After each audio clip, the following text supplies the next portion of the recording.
हम स्टार्ट करते हैं क्वेश्चन नंबर फर्स्ट से. Okay, our first question is box 1 contains 30 cards marked from 1 to 30 and box second contain cards marked from 31 to 50. हमारे पास सबसे पहले यहाँ पर 2 बॉक्सेस गिवन है, 1 to 30 cards in box 1, total cards 30. Box 1 in box 2 31 to 50 cards, total cards 20. Box 2. Clear है. सबसे पहले अगर हम फर्स्ट लाइन को समझे तो वहाँ पर सिर्फ इतनी इन्फॉर्मेशन है कि 30 कार्ड्स बॉक्स 1 में है और उनकी में एक मार्किंग गिवन है, मतलब उन पर एक नंबर गिवन है 1 से लेकर 30, 1 2 3 4 5 अप टू 30. और बॉक्स सेकंड 20 कार्ड्स हैं, उन पर भी नंबरिंग है 31 32 up to 50. A box is selected and a card is drawn. हमने एक बॉक्स सिलेक्ट किया और उसमें से कार्ड निकाला. If number on the card is non prime. हमें क्या बोला यहाँ पर, if number on the card is non prime. अगर हमने एक बॉक्स सेलेक्ट कर कर यहाँ से कार्ड ड्रॉ किया है और वो कार्ड नॉन प्राइम हो, ठीक है, that is taken from, then what is the probability that is taken from box 1. तब हमें देखना है कि what is the probability that it is taken from box 1. तो सबसे पहले तो हम यहाँ पर क्या निकालेंगे, प्रोबेबिलिटी ऑफ नॉन प्राइम, कि यहाँ पर नॉन प्राइम कार्ड के नॉन प्राइम होने की प्रोबेबिलिटी क्या है. तो फर्स्ट बॉक्स के सिलेक्ट होने की प्रोबेबिलिटी क्या है, सेकंड बॉक्स के सिलेक्ट होने की प्रोबेबिलिटी क्या है. यहाँ पर बहुत सारे बच्चों ने गलती की होगी. बॉक्स 1 सेलेक्ट होने की प्रोबेबिलिटी 1/2, बॉक्स 2 सेलेक्ट होने की प्रोबेबिलिटी 1/2 कर दिया होगा, जबकि ये देखा जाए मैथमेटिकली गलत है. क्यों, इसमें 30 कार्ड्स हैं, इसमें 20 कार्ड्स हैं, तो टोटल 50 कार्ड्स हैं. तो यहाँ पर आएगा 30/50. क्लियर है. बॉक्स 1 के सिलेक्ट होने की probability of box 1 equal to 30/50 and probability of box 2 equal to 20/50. Clear है, क्योंकि इसमें 20 कार्ड है ना. इस तरह से आप समझो यहाँ पर कि हमारे पास एक में 30 कार्ड्स है, एक में 20 कार्ड्स है.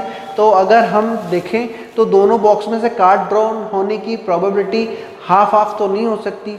इधर से कार्ड ड्रॉ होने की प्रोबेबिलिटी ज़्यादा है और इधर से कार्ड ड्रॉ होने की प्रोबेबिलिटी कम है. ठीक है, तो यहाँ पर हमारे पास आ जाएगा 3/5 अगर हम बॉक्स 1 सेलेक्ट करते हैं और 2/5 बॉक्स 2 सेलेक्ट करते हैं.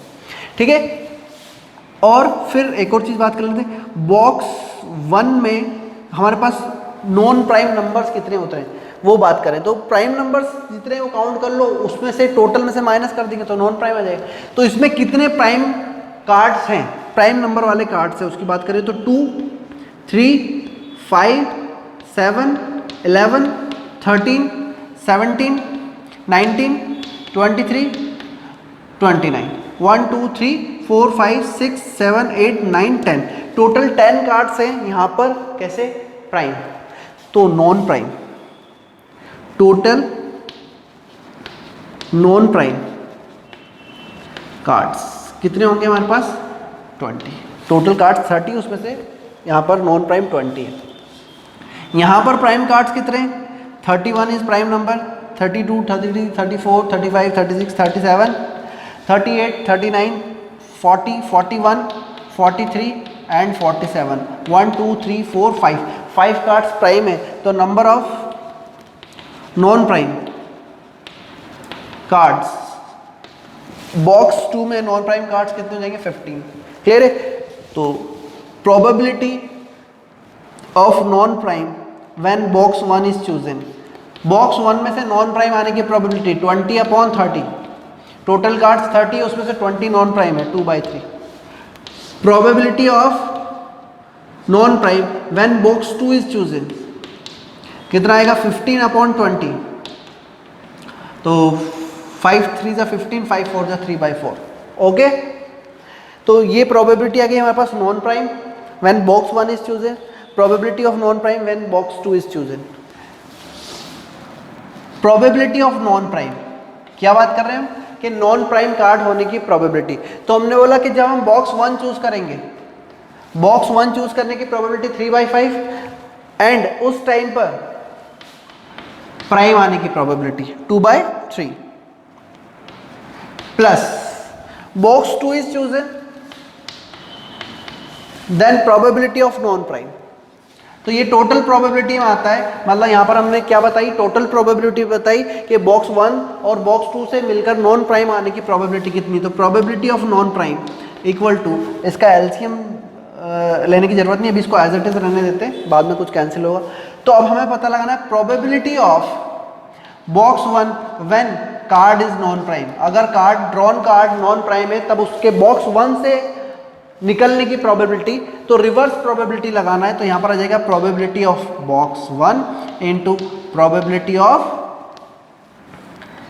Non prime of box 1। Box 1 की प्रोबेबिलिटी और बॉक्स 1 में से नॉन प्राइम आने की probability upon probability of non prime, मतलब टोटल प्रोबेबिलिटी। तो बॉक्स 1 मतलब वही ये वाली कंडीशन ऊपर आ जाएगी, ऐसा ही सीखते हैं अपन, इसकी प्रोबेबिलिटी निकालना तो ये ऊपर और इन दोनों का सम नीचे। तो 3/5 into 2/3 upon 3/5 into 2/3 plus 2/5 into 3/4। 5 यहाँ से कॉमन आकर कैंसिल हो जाएगा, ठीक है। और 2/5 यहाँ से कैंसिल, 2/5 यहाँ से भी कैंसिल, ठीक है। तो ये 2/5 कैंसिल हो गया। यहाँ पर हमारे पास बच रहा है नीचे 3 से 3 यहाँ पर भी कैंसिल, 3 से 3 यहाँ पर भी कैंसिल, ठीक है। तो यहाँ पर हमारे पास बचा 7, 4/7। ओके, तो second question is the contrapositive of if I reach the station on time then I will get the train. तो यहाँ पर हमें पता है कि अगर P टेंडिंग टू Q हो देन कॉन्ट्रा पॉजिटिव, ये मैथमेटिकल रीजनिंग का क्वेश्चन है, MR मैथमेटिकल रीजनिंग से क्वेश्चन। इसके पहले वाला जो क्वेश्चन था वो था प्रोबेबिलिटी से, अभी कौन सा, ये मैथमेटिकल रीजनिंग से। मैथमेटिकल रीजनिंग से एक क्वेश्चन हर साल आता ही है, ठीक है, पर ये तो बहुत ही रद्दी क्वेश्चन आ गया, ठीक है। मतलब इसमें तो कुछ भी नहीं करवाना है, करना है हमें, क्या बोला है हमें, Contra positive of P tending Q। ये P टेंडिंग टू Q है, P टेंडिंग Q का मतलब आपको पता है, इफ P देन Q, यही होता है। तो if I reach the station it is P on time, then Q is I will get the train. तो contrapositive of P tending to Q is equal to negation of Q implies negation of P। मतलब दोनों को interchange भी कर दो और दोनों में नॉट लगा दो। तो पहला Q कौन है, आई विल गेट द ट्रेन, तो हमारा आंसर आ जाएगा I will not gate the train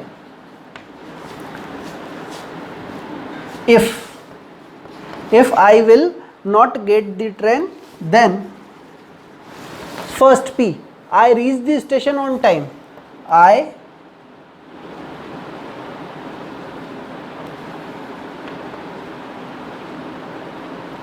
I will not reach the station on time। दोनों में क्या लगाना था, नॉट, ठीक है। तो यहाँ पर हमारा जो आंसर है वो यही होगा, क्लियर है। तो ऑप्शन आप देख लें, ऑप्शन नहीं है मेरे पास, ऑप्शन आप देख ले, यही ऑप्शन आएगा, ठीक है। इफ़ आई विल नॉट मतलब जो सेकंड है देन के बाद जो है वो पहले आ जाएगा, उसमें नॉट लग जाएगा, और देन के पहले जो है वो सेकंड में देन के बाद आ जाएगा और उसमें भी नॉट लग जाएगा, ठीक है। दोनों में नॉट नॉट, इसका मतलब है नेगेशन, ठीक है। ये मैंने आपको बताया भी है, बहुत अच्छे से बताया है, ठीक है। ओके, नेक्स्ट क्वेश्चन की बात करते हैं, क्वेश्चन नंबर 3। ओके, तो क्वेश्चन नंबर 3 की बात करते हैं हम। यहाँ पर क्वेश्चन नंबर 3 में हमारे पास गिवन है evaluate 0 to 2 mod of x - 1 - x mod dx, ठीक है। ओके, तो क्वेश्चन नंबर 3 की बात करते हैं। हमारे पास क्वेश्चन है evaluate 0 to 2 mod of x - 1 - mod x। वैसे तो ये इजी क्वेश्चन है, वैसे तो इजी क्वेश्चन है, मॉडरेट में आप बोल सकते हो, मॉडरेट टाइप का क्वेश्चन है। पर क्या होता है, बच्चे मॉड देखकर ही डर जाते हैं, मॉड देखकर ही उनको ऐसा लगता है कि क्या दे दिया, मॉड देखने के बाद तो उसे सॉल्व ही नहीं होता, तो मॉड देखते ही छोड़ देते है ना। तो ऐसा नहीं करना है, मॉड आया है बट ये क्वेश्चन है बड़ा सिंपल है। मॉड आया है मतलब हमें पता है कि हमें ब्रेक कर कर सॉल्व करना है, ब्रेक करना है मतलब हमें प्रॉपर्टी थर्ड का यूज़ करना है, डेफिनेट इंटीग्रेशन की प्रॉपर्टी थर्ड। ये क्वेश्चन डेफिनेट इंटीग्रेशन का है, डेफिनेट इंटीग्रेशन, ठीक है। तो यहाँ पर हम बात करें ये कब पॉजिटिव से ओपन होगा, कब नेगेटिव। तो हमने बोला 0 to 1, ये 0 to 1 में नेगेटिव से ओपन होगा, तो minus x minus minus plus 1 minus x d x, plus 1 to 2, 1 to 2 में ये कैसे ओपन होगा, पॉजिटिव से, क्योंकि 1 to 2 में पॉजिटिव होगा। तो x minus 1 minus x d x, तो 0 to 1 यहाँ पर आ जाएगा 1 माइनस 2x, आपको इसको 2x माइनस 1 में लिख लो, कोई फर्क नहीं पड़ता, प्लस 1 to 2, x से x कैंसिल, मॉड 1 मतलब 1 dx। यहाँ पर अब हम बात करें इसको, ये वापस से ब्रेक होगा 1/2 पर, 0 to 1/2, 0 to 1/2 तक की अगर कोई वैल्यू यहाँ पर पुट करेंगे हम, तो ये कैसे ओपन होगा, 0 पुट करेंगे तो क्या आएगा 1, 1/2 पुट करूँगा, 0 पुट करूँगा तो 1 आ जाएगा, और 1/2 पुट करूँगा तो 0, मतलब 0 से 1/2 में पॉजिटिव से ओपन होगा, प्लस 1/2 to 1, 1/2 से लेके 1 की कोई वैल्यू पुट करूँगा तो इसका आंसर नेगेटिव आएगा, तो ये नेगेटिव से ओपन हो जाएगा, तो प्लस 2x माइनस 1 dx, और ये सॉल्व हो गया 2 माइनस 1 1, इसको सॉल्व किया x minus x square 0 to 1/2 plus x square minus x 1/2 to 1 plus 1, 1/2 यहाँ पर पुट कर दिया, 1/2 माइनस 1/4 प्लस बाकी तो 0 हो जाएगा, 1 माइनस 1 माइनस 1/4 माइनस 1/2 प्लस 1, यहाँ से आएगा ये तो कैंसिल हो गया, यहाँ से आएगा हमारे पास 1/4 प्लस 1/4 1/2 प्लस 1, तो ये हो जाएगा टोटल 3/2। तो हमारा यहाँ पर आंसर आ जाएगा 3/2, 3/2 इज आंसर। क्लियर है? तो आप देख लें 3/2 जिससे भी आंसर आ रहा है वो हमारा आंसर हो जाएगा। ओके, तो नेक्स्ट क्वेश्चन हमारे पास क्या है, if 1 plus sine x upon 1 plus y d y by d x equal to minus cos x such that f y of zero मतलब फंक्शन जो हम पता लगाएंगे उसमें x के प्लेस पर 0 पुट करने पर y की वैल्यू 1 आ रही है, और x के प्लेस पर पाई पुट करने पर y की वैल्यू कितनी आ रही है हमारे पास a। एक और चीज़ दी है dy बाई डी एक्स में x की value, dy by d x की जो वैल्यू उसमें x की वैल्यू पाई पुट करने पर हमारे पास dy बाई डी एक्स की वैल्यू कितनी आ रही है, b आ रही है, तब a, b पता लगाना है, मतलब हमें dy by d x at x equal to pi पता लगाना है और y ऑफ पाई पता लगाना है। ओके, तो यहाँ पर हम बात करें ये क्वेश्चन किसका है, डिफरेंशियल इक्वेशन का है। डिफरेंशियल इक्वेशन में सबसे सिंपल जो फॉर्म होती है वेरिएबल सेपरेबल, उसी पर क्वेश्चन आ गया है, तो इससे इजी क्वेश्चन तो नहीं हो सकता। D y upon 1 plus y as it is, y वाली टर्म एक साइड कर लेते हैं, minus cos x upon 1 plus sine x d x, मतलब ये तो महारद्दी क्वेश्चन है, मतलब इससे सिंपल क्वेश्चन तो क्या हो सकता है। ठीक है, integration both side plus c, इसका आंसर तो हो जाएगा ln 1 plus y equal to, इसको t लेंगे तो क्या जाएगा 1 प्लस साइन एक्स को t लेंगे तो cos x dx, तो minus as it is ln 1 plus sine x plus c. Clear है? यहाँ पर हमें क्या करना है, c की वैल्यू पता लगानी, कैसे, यहाँ पर x की वैल्यू 0 पुट करें और y की वैल्यू 1, तो y के प्लेस पर 1 पुट करेंगे तो ln 2 equal to minus ln x की वैल्यू 0 पुट कर, x के प्लेस पर कितना पुट करें 0, तो 1 प्लस साइन 0 की वैल्यू 0 प्लस c, तो c की वैल्यू हमारे पास आ गई यहाँ पर, ये 0 हो गया ln 2, c की वैल्यू हमारे पास कितनी आ गई है ln 2।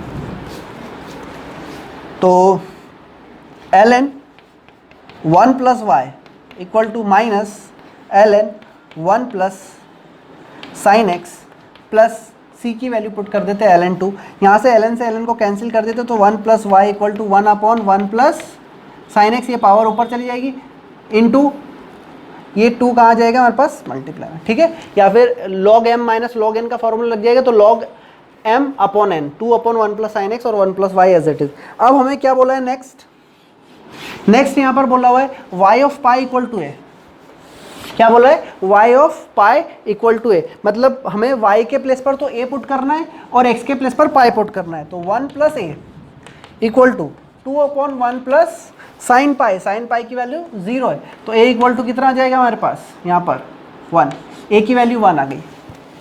ठीक है, हमें एक और चीज़ पता लगानी है, मतलब ए की वैल्यू 1 आ गई, इसका मतलब क्या हो रहा है कि at x equal to pi y equal to कितना आएगा 1। x की वैल्यू पाई पर y की वैल्यू 1 आ रही है, और x की वैल्यू पाई पर y की वैल्यू a आ रही है, और a की वैल्यू 1 आ गई है, मतलब x की वैल्यू पाई पुट करने पर y की वैल्यू 1 होगी। तो जो हमारे पास dy बाई डी एक्स था, dy बाई डी एक्स, उसकी वैल्यू हमारे पास है minus cos x upon 1 plus sine x into 1 plus y. अभी हमें dy बाई डी एक्स भी पता लगाना है एट x इक्वल टू पाई। तो x की वैल्यू पाई पुट अगर करेंगे तो y की वैल्यू 1 पुट करेंगे। ठीक है, तो dy by d x at x equal to pi, इसका मतलब यहाँ पर minus cos pi upon 1 plus sine pi into 1 plus 1, y की वैल्यू 1 होगी, x की वैल्यू पाई तो y की वैल्यू 1। तो कितना आ गया हमारे पास, कॉस पाई की वैल्यू 1 और ये 0, तो 1 इंटू 2, तो हमारे पास आ जाएगा आंसर 2। तो फाइनली हमारा आंसर कितना आ गया 1,2, ए की वैल्यू 1 और बी की वैल्यू 2। तो हमारा जो ऑर्डर्ड पेयर है वो 1,2। तो आपके पास ऑप्शन में 1,2 आंसर अवेलेबल होना चाहिए, और 1,2 आपका आंसर हो जाएगा। क्लियर है, ऑप्शन में 1,2 जहाँ भी होगा वो आपका आंसर होगा, अगर यही क्वेश्चन है एग्जैक्ट तो। ठीक है, ओके। तो क्वेश्चन नंबर 5 की बात करते हैं। क्वेश्चन नंबर 5 में हमारे पास क्या गिवन है, number of points of local maxima and minima, number of points of local maxima and minima of the function this. क्या पूछा हमसे, नंबर ऑफ पॉइंट्स, मतलब ऐसे पॉइंट्स, मतलब x की वैल्यूज पूछी, x की ऐसी वैल्यू बताओ जिस पर मैक्सिमा या मिनिमा दोनों में से कुछ भी जनरेट हो रहा है। दोनों तो जनरेट नहीं होते, या तो मैक्सिमा या मिनिमा। तो ऐसे कितने पॉइंट है जिन पर मैक्सिमा और मिनिमा जनरेट हो रहा है। तो सिंपल सी बात है, ये तो डेरिवेटिव टेस्ट है, फर्स्ट डेरिवेटिव टेस्ट से समझ में आ जाएगा। फर्स्ट डेरिवेटिव टेस्ट करते, -3x³ -3b x square -45x, सभी पे बीच में माइनस ही है, एक बार चेक कर लेते हैं, यस, और इसका डेरिवेटिव 0। यहाँ से पूरे में से -3 कॉमन आ जाएगा, x भी कॉमन आ जाएगा, कितना बचेगा x² और b नहीं होना चाहिए यहाँ पे, एक सेकेंड, 8 है, सॉरी, यहाँ पर कितना है 8 है, तो ये हो जाएगा 24, 3 यहाँ से कॉमन लिया तो +8 x -15 +15, तो -3x x + 3 into x + 5। Direct value कब बनाना है आपको, तो -5 -3 और 0। अब यहाँ पर वैसे तो सिर्फ पॉइंट्स ही पूछा है, तो सभी का आंसर तो ठीक ही आएगा, सही आया होगा कि भैया number of points where maximum minimum generated are 3, 1, 2 and 3। But अगर हम एग्जैक्टली देखें कि कहाँ पर मैक्सिमा कहाँ पर मिनिमा आ रहा है, तो बहुत सारे बच्चे गलती करेंगे कि यहाँ पर स्टार्ट नेगेटिव से हो रहा है, मतलब मैं 0 से ग्रेटर अगर वैल्यू पुट करूँगा तो नेगेटिव आएगी वैल्यू, तो माइनस प्लस माइनस और प्लस ऐसा आएगा। क्लियर है, 3 पॉइंट्स है। अब हम बात करें, ऐसा अगर ग्राफ बनेगा तो ये स्लोप कैसा होगा, पॉजिटिव एक्यूट है ना, एक्सिस से देखें, और यहाँ पर स्लोप कैसा होगा, ऑब्ट्यूस। तो आप सभी को पता है कि जब प्लस से माइनस जाते हैं तो हमारे पास मैक्सिमा जनरेट होता है, प्लस से माइनस जाएंगे तो कैसा जनरेट होगा, मैक्सिमा। तो यहाँ पे क्या जनरेट होगा, मैक्सिमा, यहाँ पे भी क्या जनरेट होगा, मैक्सिमा, और -3 पर क्या होगा, मिनिमा। क्लियर है, मिनिमा मतलब स्लोप नेगेटिव से पॉजिटिव, तो नेगेटिव से अगर पॉजिटिव जाएंगे तो मिनिमा जनरेट होगा। ठीक है, ये आपको मैंने काफ़ी अच्छे से समझाया हुआ है सभी को, तो आप ध्यान रखें, यहाँ मैक्सिमा, यहाँ मिनिमा और यहाँ मैक्सिमा, मतलब 3। तो इसका आंसर 3 होना चाहिए, क्योंकि हमसे पॉइंट ऑफ लोकल मैक्सिमा और मिनिमा पूछा है, तो पॉइंट्स तो कितने हैं, 1, 2 एंड 3, तो 3 आंसर हो जाएगा हमारा। ओके ओके, तो क्वेश्चन नंबर 6, क्वेश्चन नंबर 6 में हमारे पास क्या गिवन है उसकी बात करते हैं। Length of perpendicular and foot of perpendicular, सिर्फ लेंथ ऑफ परपेंडिकुलर बोला होता हमसे, इस पॉइंट से इस प्लेन की परपेंडिकुलर डिस्टेंस पूछा होता, तो डायरेक्ट ही हमारे पास फॉर्मूला है ax1 + by1 + cz1 + d/√a² + b² + c²। ये x1 y1 z1 है, वो यहाँ पर डायरेक्ट पुट हो जाएगा, और इनके कोफिशिएंट a b c इसके स्क्वायर का रूट कैसे क्या हो जाएगा, डिवाइड हो जाएगा। ये फॉर्मूला आपको पता है, बट हमसे यहाँ पर एक और चीज़ क्या बोली है, फुट ऑफ परपेंडिकुलर, मतलब उसका फुट भी पता लगाना है। ठीक है, तो अगर हमारे पास फुट आ जाएगा तो फिर हमें फॉर्मूला लगाने की ज़रूरत नहीं है। तो ये पॉइंट हमारे पास है यहाँ पर 1, 3/2 एंड 2, और ये प्लेन गिवन है 2x - 2y + 4z plus 5 equal to 0। हमसे ये फुट ऑफ परपेंडिकुलर भी पूछा है और ये वाली लेंथ भी पूछी है, तो हमने लगा अगर ये फुट ऑफ परपेंडिकुलर ये पॉइंट पता लगा लेंगे तो डायरेक्ट डिस्टेंस फार्मूला लग जाएगा, फिर वो फार्मूले की रिक्वायरमेंट नहीं होगी। तो फुट ऑफ परपेंडिकुलर के लिए हमारे पास फार्मूला है x minus x1 upon coefficient of x, y minus y1 upon coefficient of y, z minus z1 upon coefficient of z equal to minus of, यहाँ पर ये पॉइंट पुट कर देना है, तो 2 minus 3 plus 8 plus 5 upon a square plus b square plus c square. Clear?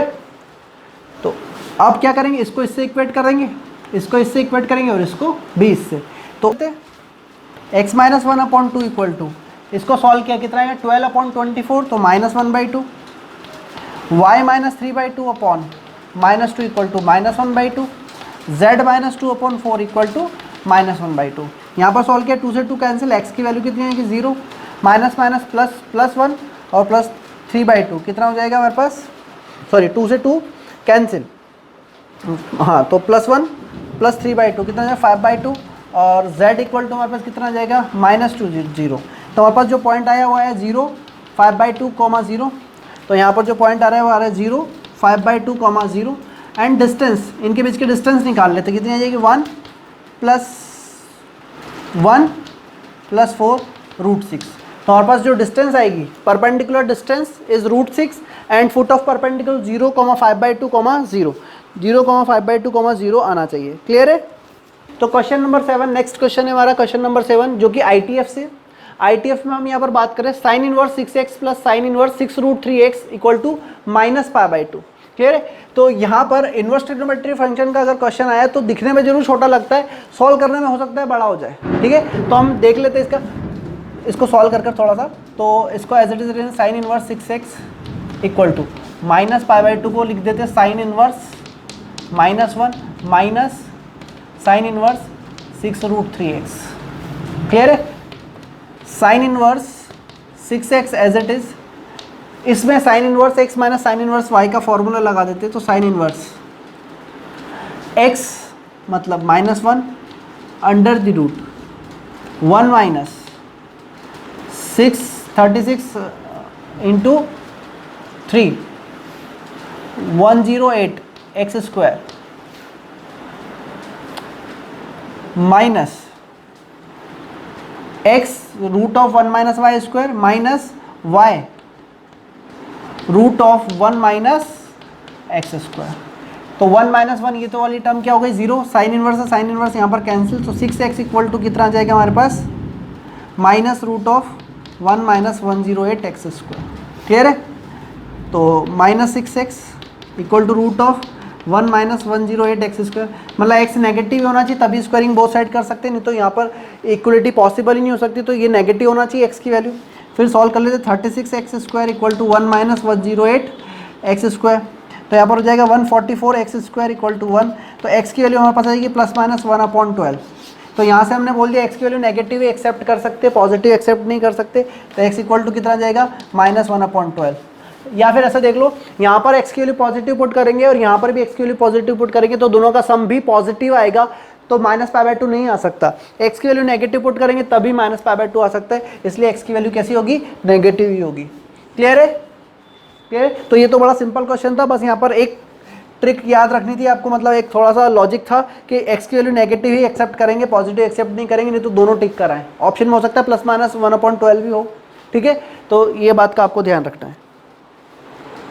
Okay, तो next question क्या है मेरे पास, if all letter of word mother are written in all possible order and this words are written in dictionary from then find position of word mother.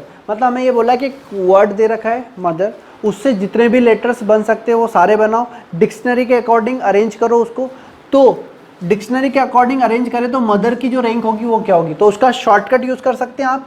Shortcut में क्या करेंगे, किसको पता लगाना है वो देखो, तो हमको ये पता लगाना, तो इसमें सबसे पहला आ रहा है M, फिर आ रहा है O, फिर आ रहा है T, फिर H, फिर E और देन R। ठीक है, सबको नंबर दे दो। सबसे पहले कौन आता है, E आता है 1, फिर 2, फिर 3 और 4, 5 और 6, ठीक है। तो हम देखें m के बाद कितने नंबर्स आ रहे हैं, मतलब m पर नंबर 3 है, तो 3 के पहले कितने आते हैं, 1 और 2, तो हमारे पास आ जाएगा 2, ठीक है, प्लस ये गया 4 के पहले कौन कौन से नंबर आ सकते हैं, इधर आगे वाले, पीछे वाले नहीं, आगे वाले कितने आ सकते हैं, 2, फिर ये भी गया। 6 से पहले कौन कौन आ रहा है, 3, प्लस फिर 2 से पहले कौन आ रहा है, ये भी गया 1, 2 से पहले कितना आ रहा है, 1, प्लस 1 से पहले कितने आ रहे हैं नंबर, 0, क्लियर है। फिर बस इसको 5 को देखना ही नहीं है, ठीक है, बस यहीं तक देख पाएंगे, इसके बाद तो वैसे भी कुछ नहीं होता। अब यहाँ पर सबसे लास्ट से स्टार्ट करेंगे, 1 factorial into 2 factorial into 3 factorial into 4 factorial into 5 factorial और +1, मतलब जब हम इसको सॉल्व करेंगे तो हम वहाँ तक पहुँचेंगे जब मदर के जस्ट पहले वाला जो वर्ड होगा वहाँ तक, इस कंसेप्ट से, और +1 करते ही हम कहाँ पहुँच जाएंगे, एग्जैक्टली मदर की पोजीशन पे पहुँच जाएंगे कि एग्जैक्टली मदर वर्ड बन जाएगा हमारे पास, ठीक है। तो हमारे पास यहाँ पर आंसर आएगा इसका कितना, 240 + 48 + 18 + 2 + 1, तो कितना आ रहा है, 8 8 16 + 2 + 1 9 4 4 8 9 10 0 2 3 309, क्लियर है। या फिर आप प्रॉपर मेथड से जा सकते हो, क्या, हमें सबसे पहले डिक्शनरी के अकॉर्डिंग कौन आएगा, सबसे पहले ई आएगा, ई से बनने वाले बाकी के सारे लेटर कितने तरह से अरेंज हो जाएंगे, 5 फैक्टोरियल से, ठीक है।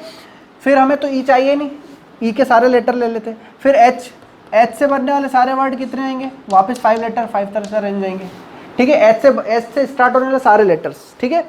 फिर हम बात करें एच के बाद में आएगा एम हमको चाहिए तो इसको फिक्स कर दो, एम हमको चाहिए तो इसको फिक्स कर दो। अब डिक्शनरी के अकॉर्डिंग एम के बाद भी सबसे पहले कौन आएगा, ई, तो एम के बाद हमें ई चाहिए क्या, नहीं चाहिए ई, तो ई के बाद बनने वाले सारे लेटर, तो 2 लेटर तो आ गए हमारे पास, टोटल 6 थे, तो 4 फैक्टोरियल।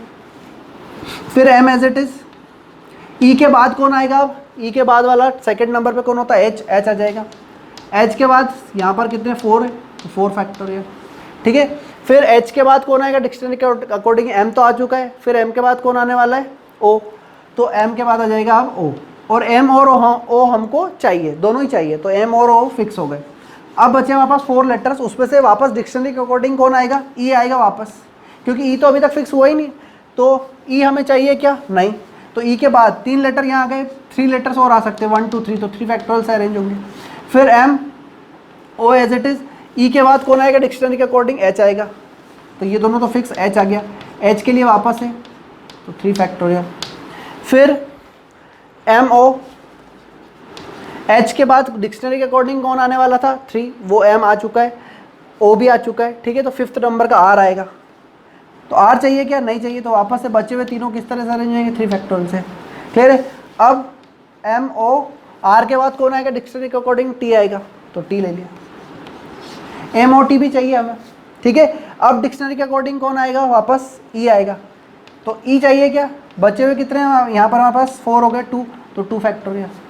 एम ओ टी, ई के बाद कौन आने वाला है, ई की डिक्शनरी के अकॉर्डिंग टी, तो सॉरी ई के बाद कौन आने वाला है, एच, तो डिक्शनरी हम देखें एच चाहिए क्या, हाँ, टी के बाद हमें एच चाहिए, तो एच भी फिक्स हो गया।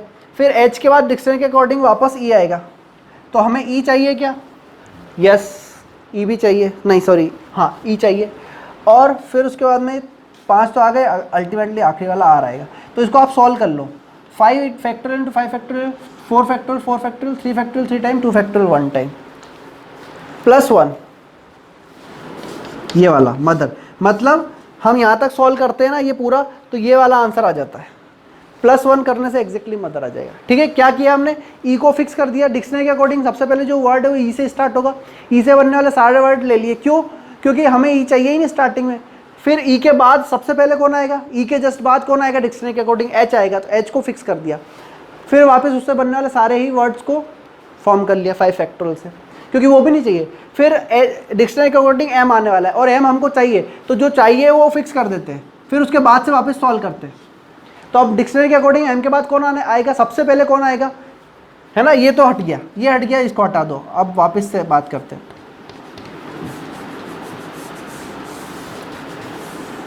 ठीक है, ये फर्स्ट नंबर पे है, ये सेकंड पर है, ये थर्ड पर है, फिर 4, फिर 5 और 6, तो ये हट गया अब हमारे पास।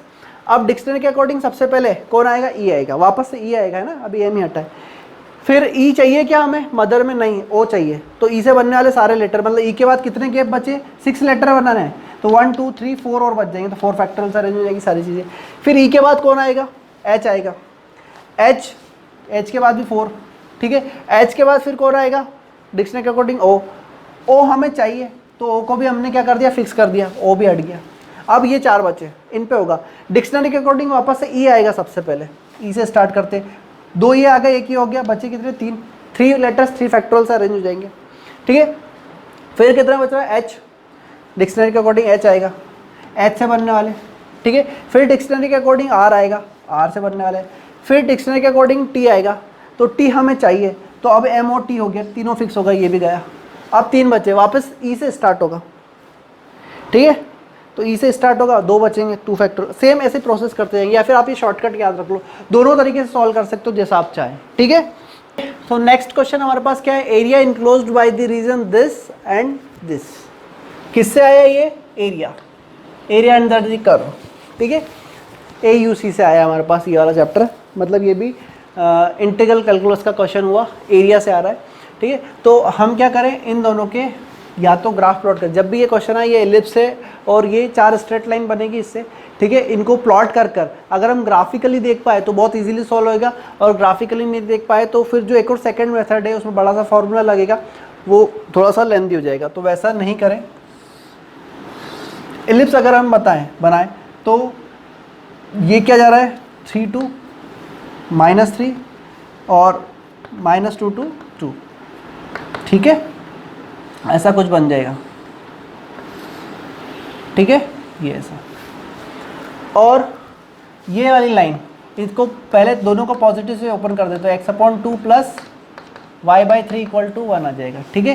तो x/2 और y/3 = 1, फिर एक पॉजिटिव एक नेगेटिव से ओपन करेंगे, फिर दोनों नेगेटिव से ओपन करेंगे, फिर वापस एक पॉजिटिव एक नेगेटिव से ओपन करेंगे, तो इस तरह की लाइन बन जाएगी।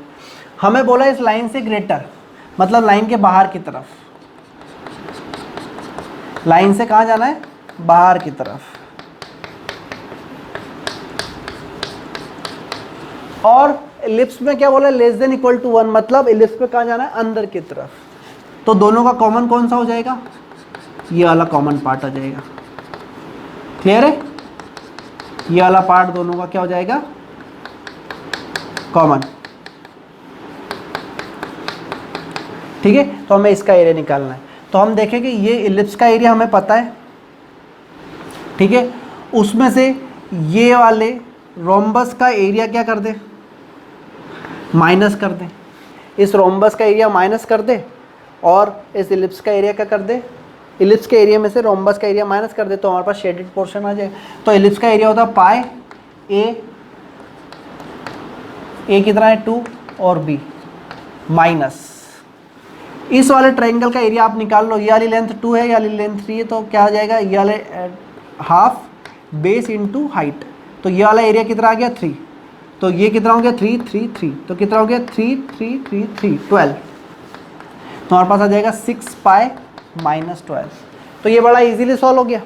अब अगर आप इसे इंटीग्रेशन में करते तो this curve minus this curve करते, ये वाली लाइन ले लेते और ये वाला कर्व ले लेते, तो आप पहले तो यहाँ से y की वैल्यू निकालते हैं √9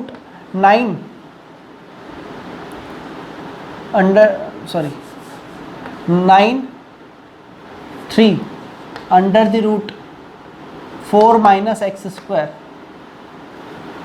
अपॉन 2, ऐसा कुछ आता। तो इस कर्व में से आप ये वाली लाइन क्या करते हैं, पहले माइनस, मतलब इसमें से भी y की वैल्यू निकाल के इसमें से y की वैल्यू निकालते, दिस माइनस दिस करते, इंटीग्रेशन करते, आप कहाँ से कहाँ तक 0 to 2 तक इंटीग्रेशन करते और इसका फॉर्मूला लगाते। तो ये वाली मेथड थोड़ी सी ऐसा बोलो रॉन्ग मेथड है और बहुत लेंथी मेथड है, इसकी वजह आप ये शेडेड पोर्शन देख लो, ठीक है, ज़्यादा बेटर ऑप्शन है, ठीक है।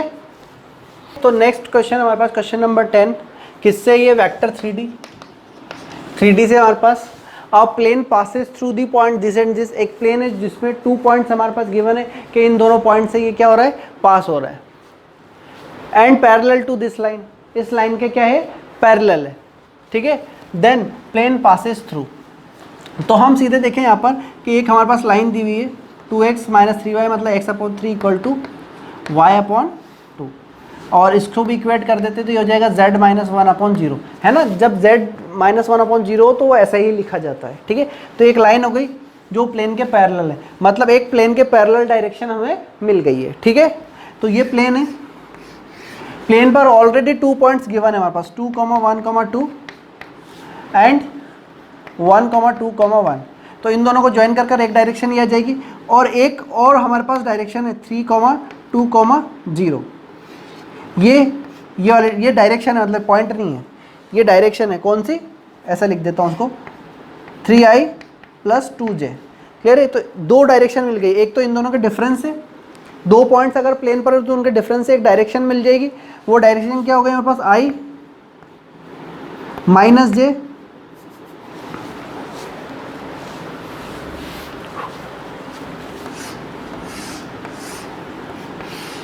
तो 2 पॉइंट्स हमारे पास ऑलरेडी गिवन है 2, 1, 2 एंड 1, 2, 1। इन दोनों के डिफरेंस है हमारे पास, इस पर एक डायरेक्शन आ जाएगी। तो इस लाइन की डायरेक्शन क्या हो गई, this minus this i minus j और प्लस की, ठीक है। और हमें बोला कि इस प्लेन के पैरेलल ये डायरेक्शन है, मतलब इस पर एक और डायरेक्शन है हमारे पास 3i प्लस 2j।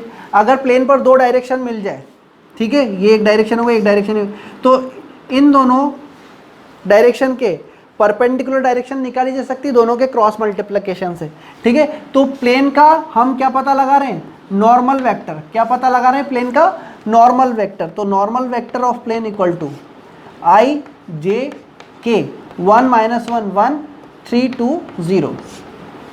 तो हमारे पास यहाँ पर आएगा finally answer -2 minus j plus k। तो डायरेक्शन ऑफ प्लेन के नॉर्मल क्या आ गए मेरे पास, -2i plus 3j plus 5k। ये तो प्लेन की हमारे पास परपेंडिकुलर डायरेक्शन आ गई, क्योंकि दो पैरेलल डायरेक्शन थी तो उनके क्रॉस मल्टीप्लिकेशन से परपेंडिकुलर डायरेक्शन है। इसको मैं अगर a वेक्टर बोल देता हूँ और इसको मैं b वेक्टर बोल देता हूँ, तो ये मेरे पास कितना आ गया, b vector cross a vector. इसका मतलब इन दोनों के क्रॉस से मैंने एक नॉर्मल पता लगा लिया, ठीक है। तो नॉर्मल की डायरेक्शन आ गई हमारे पास, नॉर्मल की डायरेक्शन आ गई, और हमारे पास दो पॉइंट है तो कोई भी एक पॉइंट ले लो, x minus x1 into -2 plus 3 into y minus 1 plus 5 into z minus 2 equal to 0। तो हमारे पास आ जाएगा -2x plus 3y plus 5z plus 4 -3 plus 1 -10 -9 equal to 0। तो इसमें से कौन सा पॉइंट इसको सेटिस्फाई करेगा उसकी बात करें, ये वाला पॉइंट पुट करें तो -12 नहीं,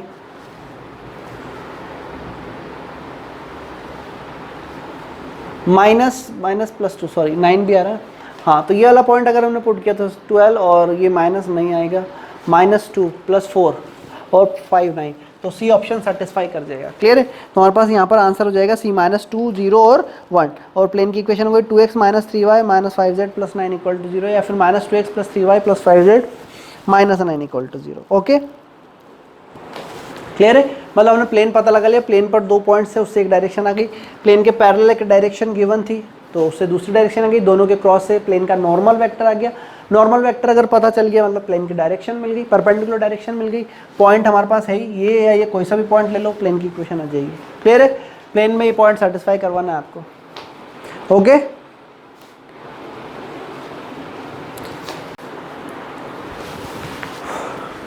ओके गाइस, तो जो नेक्स्ट क्वेश्चन है हमारे पास क्वेश्चन नंबर 11, उस पर क्या गिवन है, px is a polynomial of degree 3 which have maximum value 8 at x equal to 1 and minimum 6 at x equal to 2। मतलब हमें ये गिवन है यहाँ पर कि फंक्शन की मैक्सिमम और मिनिमम वैल्यू कहाँ पर आ रही है, और 3 डिग्री पॉलिनोमियल है। तो हमें एक चीज़ पता है कि अगर 3 डिग्री पॉलिनोमियल है तो उसका डेरिवेटिव कैसा होगा, क्वाड्रेटिक होगा। अगर 3rd डिग्री कोई पॉलिनोमियल है तो उसका डेरिवेटिव कैसा होता है, क्वाड्रेटिक होता है, 2nd डिग्री बन जाता है। क्लियर है। तो 2nd डिग्री के दोनों रूट दिए हुए हैं, है ना, क्योंकि डेरिवेटिव क्या होगा, मैक्सिमम और मिनिमम वाले पॉइंट पर क्या होगा, 0 होगा। x इक्वल टू 1 पर भी 0 होगा और x इक्वल टू 2 पर भी 0 होगा। तो हमें एक चीज़ समझ में आ गई कि f dash x equal to हम ऐसा लिख सकते हैं x minus 1 into x minus 2, और ये क्वाड्रेटिक ही है, x इक्वल टू 1 पर भी डेरिवेटिव 0 हो रहा है और 2 पर भी 0 हो रहा है, क्योंकि 1 और 2 दोनों पर ही क्या हो रहा है, मैक्सिमा और मिनिमा जनरेट हो रहा है, 1 पर मैक्सिमा और 2 पर मिनिमा जनरेट हो रहा है। ये क्वेश्चन में गिवन है, बट लीडिंग कोफिशिएंट क्या है वो नहीं बता सकते, इसलिए हम यहाँ पर लीडिंग कोफिशिएंट क्या ले लेते हैं, लैम्डा। हमें ये नहीं पता कि एक्स स्क्वायर कोफिशिएंट क्या होगा, 1 पर अभी भी 0 हो रहा है, 2 पर अभी भी 0, but x square coefficient change हो सकता है। ठीक है, तो हम हमेशा एफ डैश इस तरह से ही कंसिडर करते हैं, मैंने आपको कितनी बार बताया हुआ है पहले भी जब हम एप्लीकेशन ऑफ डेरिवेटिव पढ़ा है। तो ये ए और डी का क्वेश्चन है, किसका क्वेश्चन है ये, एप्लीकेशन ऑफ डेरिवेटिव का। तो अगर 3 डिग्री पॉलिनोमियल गिवन है तो उसका डेरिवेटिव क्वाड्रेटिक आएगा, तो हमने क्वाड्रेटिक के रूट भी पता थे हमको 1 और 2, तो हमने डायरेक्टली ले लिया lambda times x minus 1 into x minus 2। इसको अगर हम इंटीग्रेट करें, एफ ऑफ एक्स पता लगाएं यहाँ पर, ठीक है, तो हमारे पास कितना आएगा, लैम्डा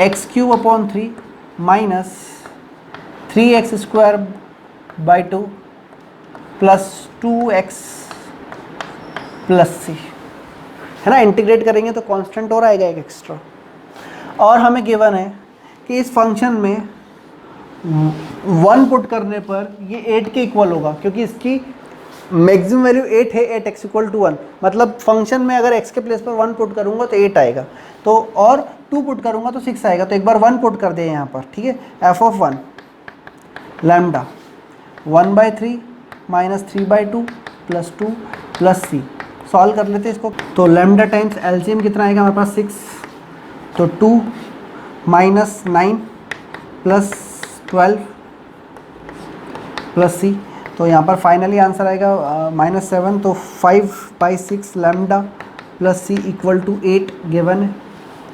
फिर नेक्स्ट इक्वेशन की बात करें, एफ ऑफ 2 पुट कर देते हैं पूरी इक्वेशन में, तो हमारे पास आएगा लैम्डा टाइम्स, यहाँ पर 2 पुट करेंगे तो 8/3 माइनस 12/2 प्लस 4 प्लस सी, तो lambda 16 minus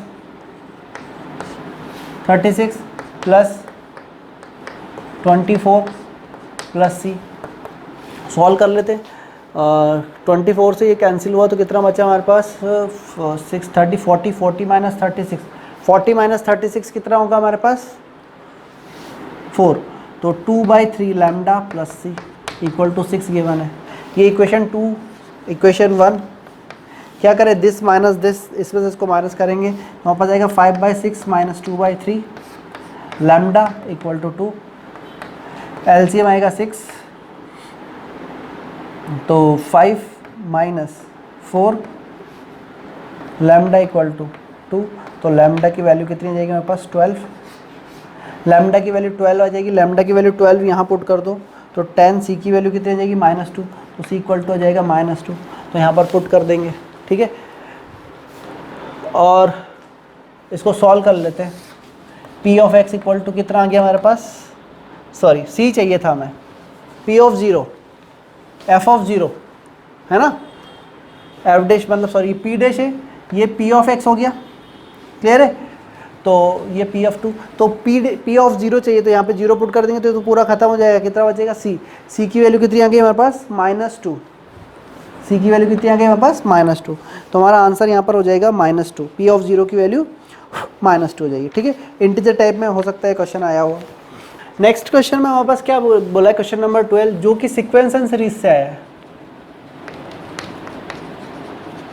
sequence and series, sum of series x plus y x square plus x y plus y square x cube plus x square y plus x y square plus y cube, इस तरह से एक sequence चल रहा है, ठीक है। तो आप यहाँ पर सब जगह पर अगर x माइनस वाई का मल्टीप्लाई कर देते हो, x minus y into x plus y upon 1x minus y as it is plus x minus y into x square plus x y plus y square plus x minus y into x cube plus x square y plus x y square plus y cube and so on, ऐसा आप कर देते हो। तो आप देखेंगे कि 1/x minus y as it is, ये यहाँ पर बन रहा है x cube x square minus y square plus x cube minus y cube, a minus b into a square plus a b plus B square, ये बन गया x to the power 4 minus y to the power 4। ये मैंने सभी को सिखाया हुआ है, ठीक है, ये 11th क्लास के बच्चे भी जानते हैं।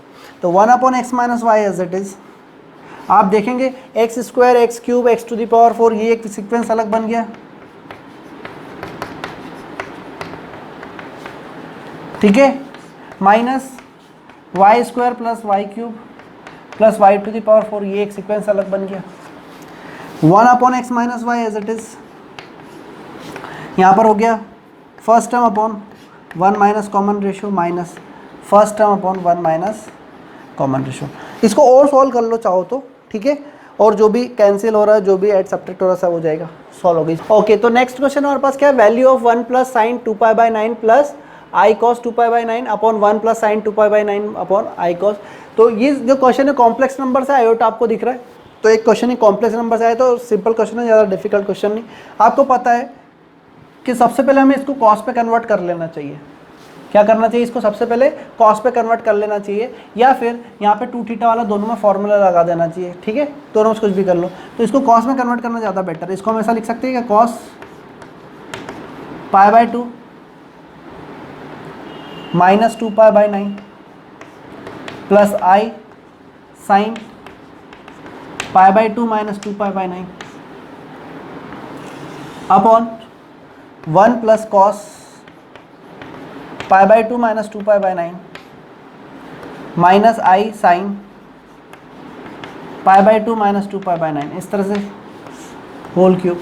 क्लियर है, क्या किया हमने यहाँ पर, π/2 माइनस थीटा चेंज कर दिया, इसको कॉस पे कन्वर्ट कर लिया, ठीक है। तो ये हो जाएगा हमारे पास 1 प्लस π/2 माइनस, तो डिवाइड में कितना आएगा, cos 18 9 minus 4 5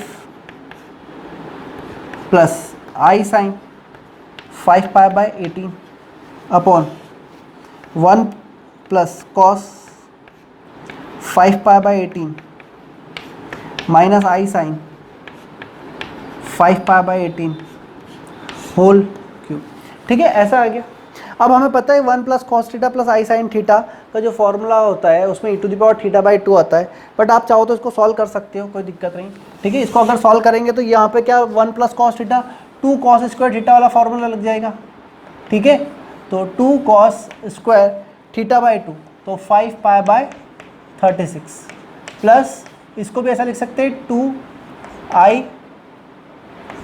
2 sine 5π/36 into cos 5π/36 upon 2 cos square 5π/36 minus iota 2 sine 5π/36 cos 5π/36 whole cube, ठीक है। यहाँ से आप देखो 2 cos 5π/36 2 cos 5π/36 और बना के कैंसिल भी हो गया, तो यहाँ पर अंदर बचा हमारे पास cos 5π/36 plus i sign 5π/36 upon cos 5π/36 plus i sign 5π/ minus i sign 5π/36 whole cube, ठीक है। ये हमें पता है क्या हो जाएगा, e⁻⁵ 5π/36 आयोटा, नीचे वाला जाएगा e⁻⁻ minus 5π/36 iota whole power cube, ठीक है। या फिर ऐसा नहीं करना चाहें, ऐसा नहीं भी करना चाहें तो आपको याद ही है, पता ही है आपको डायरेक्ट कि ये दोनों क्या हो जाएंगे, ये माइनस साइन अंदर चले जाएगा तो ये ऊपर चला जाएगा, ठीक है। या फिर वैसे भी कर, वैसा चाहो तो वैसे भी कर लो, मतलब दिस प्लस दिस हो जाएगा और 3 का मल्टीप्लाई हो जाएगा। या फिर अभी जो मैं कर रहा था वैसा कर लो आप, क्या हो जाएगा इसको क्या लिख सकते हैं e⁻⁵ 5π/36 iota upon e⁻⁻ minus sine अंदर चला जाएगा माइनस 5π/36 आयोटा होल क्यूब। ये हो जाएगा e⁻⁻10 π/36 आयोटा, 3 का मल्टीप्लाई हो गया इंटू 3। तो यहाँ पर फाइनली हमारे पास आंसर आ जाएगा, 3 से कैंसिल हो गया कितने टाइम, 12 टाइम है ना, सॉरी 36 5π/6 आयोटा, ठीक है। 5π/6 आयोटा का मतलब हो गया cos 5 पाई, मतलब इसको हम ये लिख सकते हैं, तो वापस इसको क्या लिख सकते हैं 5 pi by 6 plus i sine 5 pi by 6। तो कॉस 5 पाई बाई 6 की वैल्यू सेकेंड क्वाड्रेंट कितना होगा -√3/2 प्लस आयोटा बाय 2। ठीक है, तो कौन सा आंसर हुआ? A option is correct. Clear है? तो यहाँ पर हमारा आंसर हो जाएगा ए। ठीक है, ऐसा कर सकते हैं आप। और जैसा मैंने आपको बताया कि आप डायरेक्ट भी कर सकते हैं इसको। ठीक है, इसको ऊपर ले जा सकते हैं, डायरेक्ट ऊपर ले जा सकते हैं। ठीक है,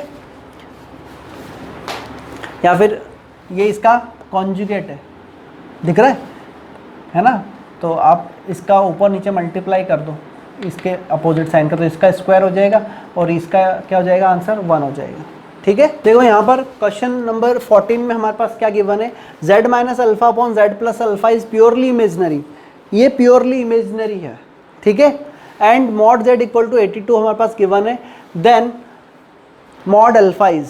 ठीक है, तो प्योरली इमेजनरी अगर कोई वैल्यू मतलब आयोटा y टाइप की है, x वहाँ पर है ही नहीं, प्योरली इमेजनरी। प्योरली इमेजनरी में उसका कॉन्जुगेट अगर ऐड कर दूँ तो 0 आंसर आ जाएगा।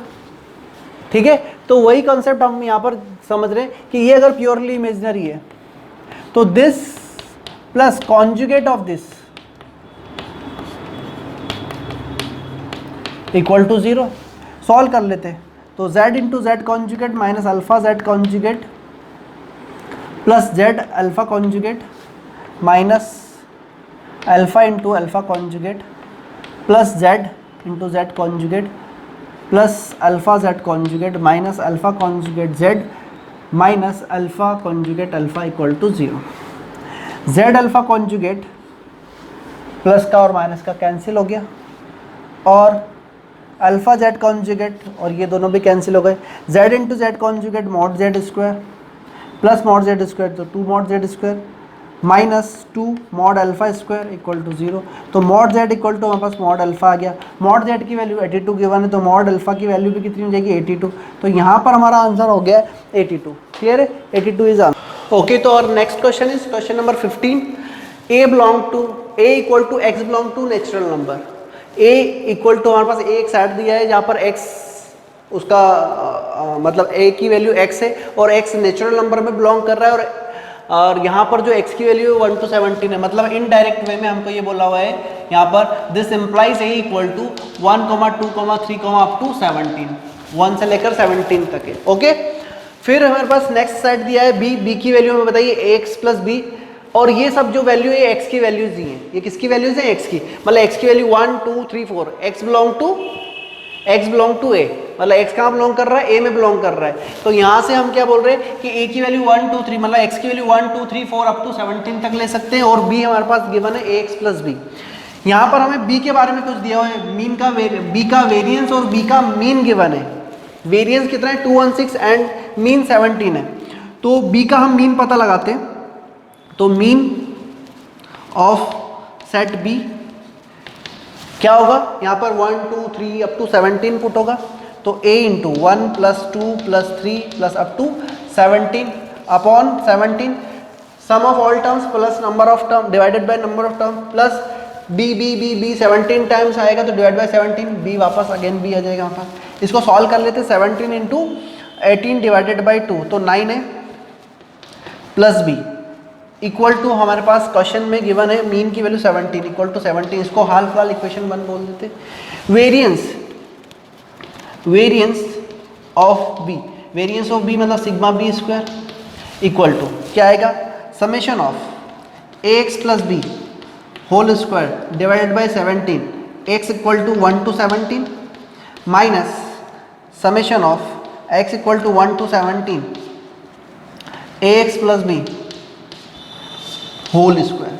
ठीक है, तो इसको हम सॉल्व कर लेते हैं, सिग्मा बी स्क्वायर।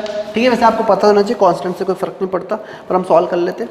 यहाँ पर हमारे पास कितना आएगा? इसका होल स्क्वायर ओपन कर ले तो a square x square plus 2ax plus B square divided by 17, और यहाँ पर हमारे पास समेशन लगेगा, summation of x equal to 1 to 17 a square x square plus 2ax plus b upon 17 minus r equal to 1 to 7 मतलब mean है, mean की तो हमें वैल्यू पता चल गई। मीन तो अभी 9a प्लस बी लिख देता हूँ सिर्फ, है ना, बाद में इसके 17 वाला रोल बाद में सॉल्व करेंगे। अभी तो जो इसकी वैल्यू आ रही है ax प्लस बी का मीन आ रहा है वो 9a प्लस बी आ रहा है, तो वही पुट कर रहा हूँ मैं, ठीक है, उसका होल स्क्वायर, ठीक है, सॉरी यहाँ पे डिवाइड बाय 17 भी आएगा, क्लियर है, ax plus b divide by 17 उसका होल स्क्वायर, इसका समेशन करना है, ठीक है, समेशन करके हमको टोटल टर्म को 17 से डिवाइड करना है।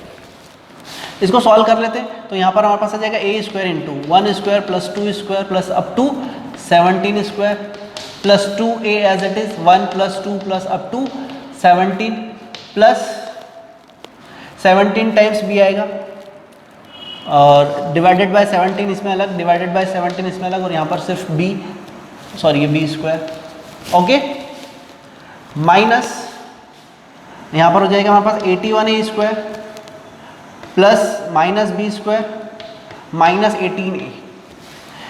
तो यहाँ पर इसको हम सॉल्व करें तो यहाँ पर आ जाएगा 18 इंटू 17 डिवाइडेड बाई 2, 2 से 2 कैंसिल, 17 से 17 कैंसिल, तो 18a आएगा यहाँ से, 18a से 18a कैंसिल, यहाँ पर बी स्क्वायर से बी स्क्वायर कैंसिल, तो सिग्मा बी स्क्वायर मतलब रो बी स्क्वायर मतलब variance, variance square equal to a square into n plus 1 2n plus 1 divided by 17 as it is minus 81 a square, 17 से 17 cancel हो गया, यहाँ पर से ए स्क्वायर भी कॉमन आ गया हमारे पास, कितना बच रहा है, सॉरी डिवाइड बाय 6 और आएगा, 6 इसको कैंसिल करेंगे 3 टाइम, 5 3 15 और 3 3 9 105 माइनस 81, और हमारे पास वेरिएंस कितना गिवन है 216, तो 216 क्लियर है, तो 216 equal to a square into 4 24 से इसको डिवाइड करेंगे तो ए स्क्वायर की वैल्यू कितनी आ जाएगी हमारे पास 9, तो ए इक्वल टू हमारे पास आ जाएगा प्लस माइनस 3, तो ए की वैल्यू हम सेलेक्ट करेंगे 3, क्लियर है। यहाँ पर हमको क्वेश्चन में गिवन है ए ग्रेटर देन 0, ये भी गिवन है क्वेश्चन में कि ए ग्रेटर देन 0, तो ए की वैल्यू 3 आएगी, ए की वैल्यू 3 यहाँ पर पुट कर हम बी की वैल्यू पता लगा लेंगे, 3 यहाँ पर पुट करेंगे 27, तो बी इक्वल टू कितना आ जाएगा -10, तो ए प्लस बी इक्वल टू कितना आ जाएगा -7, क्लियर है, ये हमारा आंसर हो गया, क्लियर है। और आपको पता भी होना चाहिए कांस्टेंट अगर ऐड किया जाए तो वेरिएंस में कोई डिफरेंस नहीं आता है ना, सॉरी मैंने वेरिएंस स्क्वायर बोल दिया था, ये वेरिएंस है ना, किसको डिनोट कर रहा है, ये वेरिएंस को डिनोट कर रहा है, ओके। तो हमारा जो नेक्स्ट क्वेश्चन है वो है लिमिट से, किससे आया है हमारे पास नेक्स्ट क्वेश्चन, लिमिट से आया है, और लिमिट से भी जो क्वेश्चन आया है वो देखो, आप क्वेश्चन देखकर सभी बच्चों को पता चल जाएगा कि क्वेश्चन एज इट इज़ मैंने करवाया है आपको क्लास में, एज इट इज़, कुछ भी नहीं बदल रहा है इसमें, एज इट इज़ करवाया, सेम टू सेम क्वेश्चन, ठीक है। तो ये बड़ा सिंपल सा क्वेश्चन हुआ, बड़ा बहुत ज़्यादा रद्दी क्वेश्चन हो गया ये तो, ठीक है। क्या करना है, डायरेक्टली लिमिट लगानी है, यहाँ पर n है हमारे पास कांस्टेंट, इक्वल टू दिया हुआ हमें फाइंड n फाइंड करना है यहाँ पर, फाइंड n, ठीक है। तो x minus 1 upon x minus 1 plus x square minus 1 upon x minus 1 plus x cube minus 1 upon x minus 1 up to x to the power n minus 1 upon x minus 1, ऐसे अलग अलग कर देंगे into 820, हम देखेंगे यहाँ से 1 आएगा, यहाँ से 2 3 और up to n equal to 820, n plus 1 divided by 2 equal to 820, तो n square plus n equal to, या n into n plus 1 equal to कितना हो जाएगा हमारे पास 1640, क्लियर है। तो n की कोई ऐसी वैल्यू लेट कर भी देख सकते हो जिससे 1640 आ रहा हो, दो कंसेक्यूटिव नंबर जिसका प्रोडक्ट 1640 आ रहा हो, आप चाहे तो उससे डिवाइड करके देख सकते हैं, 2 से हम अगर 1640 का हम 2 से डिवाइड करें तो कितना आ जाएगा 2 10 41, ठीक है। तो 40 इंटू 41, तो 40 इंटू 41 मतलब n की वैल्यू कितनी होगी 40, n की वैल्यू हमारे पास कितनी आ गई यहाँ पर 40, बस यही क्वेश्चन था इसमें और कुछ था ही नहीं, ठीक है।